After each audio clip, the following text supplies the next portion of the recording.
Mire Lazarov. 10% talent.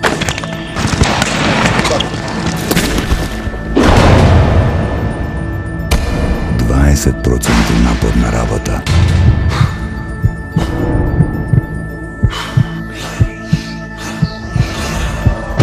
I 70% voda.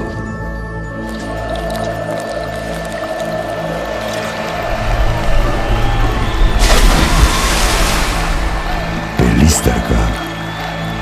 100% život. Srce, karakter i znanje, to je kvalitet ove slovenske reprezentacije koja je u zadnjih minuta pokazala da ne gubi utakmice koje su u egalu, već ih dobija, tako je par puta na ovom turniru. Ma da, ja mislim da smo dokazali da smo neka jaka mlada momčad, imamo puno potencijala i nadam se da u budućnosti imat ćemo još ovih rezultata. Napravili smo nešto veliko danas i vidjet ćemo kako će biti u polufinalu. Sad bez pritiska možda bude i lakše u polufinalu.